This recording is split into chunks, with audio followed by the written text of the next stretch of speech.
Eu quero falar para você que o Espírito Santo que te trouxe aqui nessa noite. E se Ele te trouxe nessa noite aqui, com certeza Ele tem algo para falar ao seu coração. Então eu peço para você, para abrir os seus ouvidos e abrir o seu coração, porque com certeza Deus tem uma palavra para você nessa noite. Amém?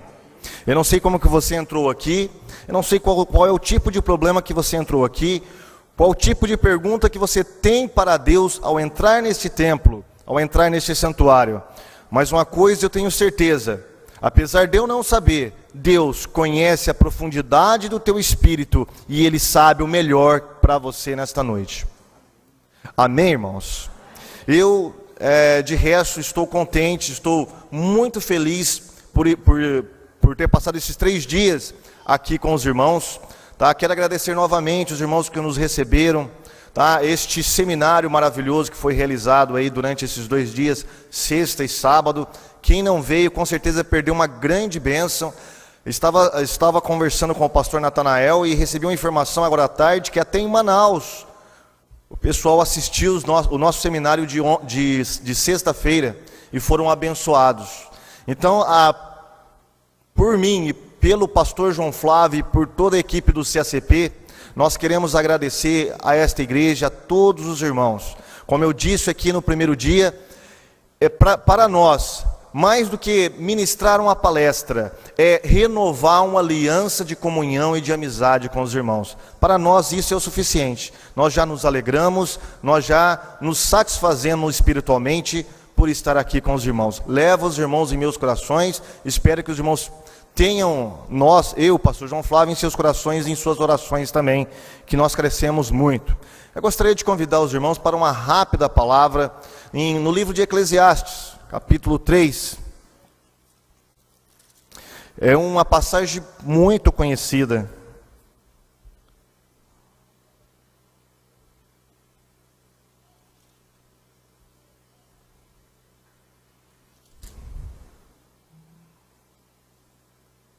Somente a parte A do versículo.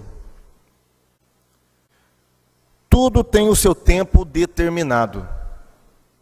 Amém. Palavra de Deus, palavra do Senhor. Quando nós saímos dos nossos lares, trocamos e viemos para o culto, a vinda para o culto de Deus, para a igreja, ela tem 2 propósitos principais. O primeiro propósito para o qual nós vimos no culto, nós estamos aqui, primeiro é para adorar ao Senhor na sua majestade, é para glorificar o nome do nosso Senhor Jesus Cristo, é para adorar a Deus. Este é o principal propósito do culto, é a parte primordial de qualquer culto a Deus, é a adoração ao nome do Senhor, o agradecimento por tudo que Ele tem feito em nossas vidas. Às vezes nós esquecemos o que o Senhor tem feito em nossas vidas, e só olhamos o presente, e esquecemos de olhar o passado. Então nós, quando resgatamos este passado, e vemos Deus trabalhando no passado em nossas vidas, nós temos motivos suficientes para adorá-lo e glorificá-lo.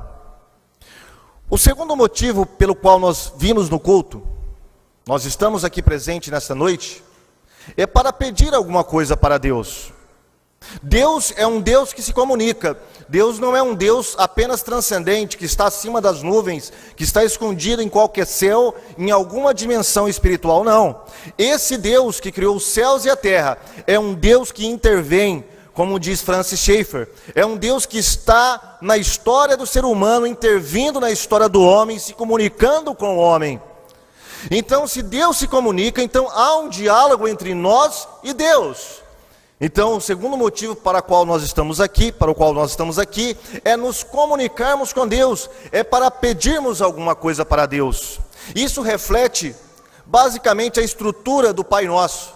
Jesus, então, quando ele ensinou o Pai Nosso para as pessoas, para os seus discípulos e as pessoas que estavam ali próximas a ele não intencionava fazer do Pai Nosso uma reza como as pessoas fazem hoje. Tanto é que se as pessoas transformam o Pai Nosso em uma reza, ela está contrariando o versículo acima, que Jesus diz: olha, não sejais como os hipócritas, né? Os fariseus ali, que acham que por muito pedir, por muito repetir as suas orações, serão ouvidos.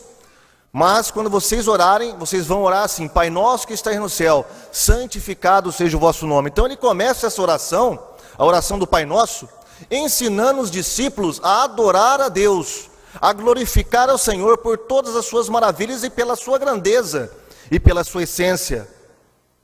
Só depois ele ensina as petições. Então o Pai Nosso, ele segue praticamente a estrutura do nosso culto. E eu gostaria de falar um pouquinho aqui sobre a segunda parte, que é pedir algo a Deus. Todos nós sabemos, e todos nós, quando nós dobramos os nossos joelhos aqui hoje, nós adoramos ao Senhor de certa maneira. Se bem que a palavra adoração, ela tem um sentido muito maior. Nós adoramos a Deus não somente no culto aqui, nós adoramos a Deus em nosso serviço, nós adoramos a Deus com as nossas palavras, nós adoramos a Deus com nossos gestos, nós adoramos a Deus com os nossos atos, nós adoramos a Deus em todos os lugares. O culto é uma parte da adoração que nós prestamos a Deus, talvez seja a parte mais intensa, porque estamos todos reunidos aqui nessa atmosfera espiritual. Mas a segunda parte, que é a parte de pedir algo a Deus, nos lembra de uma coisa muito importante. Para nós pedirmos alguma coisa a Deus, nós temos que estar amparados pela palavra do Senhor. Há muitos aí que ensinam que nós devemos apenas pedir, porque Jesus diz: pedir e dar-se-vos-á. Então você pode pedir qualquer coisa? Não. Esse pedir e dar-se-vos-á, logicamente, está dentro de um contexto amplo das Escrituras. Eu não posso pedir, por exemplo, uma nova esposa para Deus. Não posso pedir uma nova esposa para Deus. Está no caso, não posso pedir para Deus um carro zero se eu não tenho uma carta de motorista. Como que eu vou pedir isso para Deus? Então, é dentro de um contexto que nós devemos usar as palavras bíblicas, as promessas de Deus.